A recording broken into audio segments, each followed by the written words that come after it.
बहुत समय पहले एक छोटे से गांव में रामलाल नाम का एक गरीब किसान रहता था। वह मेहनती और ईमानदार था, लेकिन उसकी आर्थिक स्थिति बहुत कमजोर थी। उसकी पत्नी सावित्री और 2 छोटे बच्चे थे। रामलाल के पास बस एक छोटा सा खेत था, जिससे वह अपने परिवार का पेट भरता था। वह दिन रात खेत में काम करता था ताकि कुछ अनाज उगा सके और अपने परिवार का गुजारा कर सके। एक दिन रामलाल अपने खेत से थका हारा घर लौटा और देखा कि सावित्री चिंतित बैठी है। रामलाल, आजकल बारिश ठीक से नहीं हो रही है और खेत की फसल भी खराब हो रही है। हमें आने वाले दिनों में क्या होगा, यह सोचकर डर लग रहा है। हाँ सावित्री, मैं भी चिंतित हूँ। यह खेत ही हमारी जिंदगी का आधार है। अगर फसल खराब हो गई तो हमारे पास कुछ भी नहीं बचेगा। लेकिन मैं मेहनत करता रहूंगा।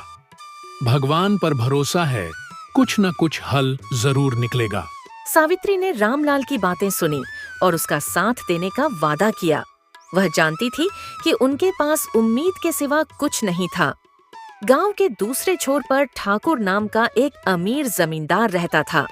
ठाकुर के पास गांव की ज्यादातर जमीनें थीं और वह गांव के गरीब किसानों से ऊंचे ब्याज पर कर्ज देता था। ठाकुर का लालच इतना बढ़ गया था कि वह हर गरीब किसान की जमीन हड़पना चाहता था। उसने रामलाल की जमीन पर भी नजर गड़ा रखी थी, क्योंकि वह जानता था कि रामलाल की जमीन उपजाऊ है और रामलाल के पास ज्यादा पैसे नहीं है। एक दिन ठाकुर ने रामलाल को अपने हवेली पर बुलाया।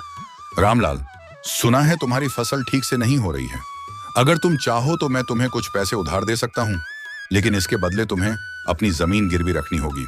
रामलाल ने थोड़ी देर सोचा, लेकिन वह समझ गया कि ठाकुर का इरादा अच्छा नहीं है।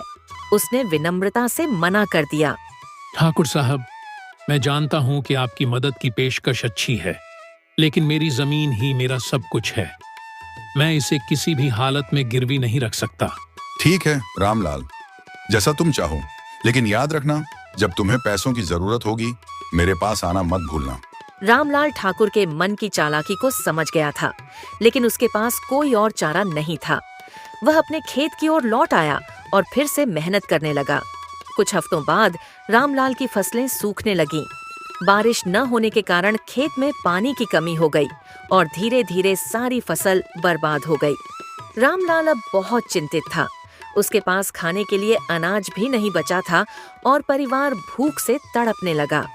एक रात रामलाल और सावित्री बैठे हुए बातचीत कर रहे थे। रामलाल, अब हमारे पास क्या बचा है? खेत भी बर्बाद हो गया और घर में खाने को भी कुछ नहीं है। क्या अब हमें ठाकुर से मदद लेनी पड़ेगी? नहीं सावित्री, मैं ठाकुर के जाल में नहीं फंसूंगा। यह जमीन मेरे पुरखों की है, इसे मैं किसी भी हालत में नहीं दूंगा। अगर कुछ और उपाय नहीं मिला तो मैं और मेहनत करूंगा, लेकिन ठाकुर की चाल में फंसकर अपनी जमीन नहीं खोऊंगा। रामलाल का हौसला टूट रहा था, लेकिन उसकी ईमानदारी उसे मजबूर कर रही थी कि वह सही रास्ते पर चले। अगले दिन रामलाल अपने सूखे खेत के पास बैठा था, तभी गांव में एक अजनबी आया। वह एक व्यापारी लग रहा था जो गांव से गुजर रहा था। उसने रामलाल को उदास देखा और उसके पास आकर पूछा, भाई तुम इतने उदास क्यों हो, क्या हुआ है?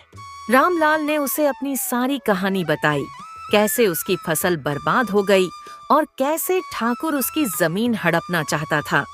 तुम्हारी स्थिति वाकई में कठिन है, लेकिन मुझे लगता है कि तुम्हारे पास अब भी एक मौका है।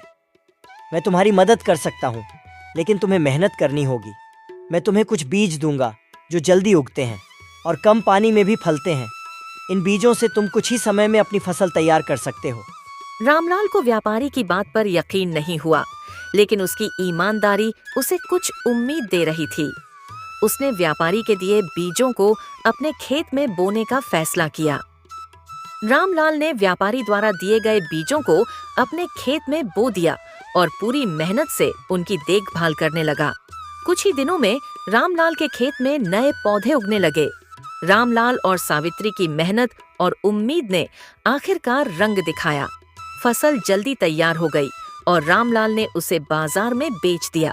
उसे अच्छे पैसे मिले, जिससे वह अपने परिवार का पेट भर सका और कुछ पैसे भी बचा सका।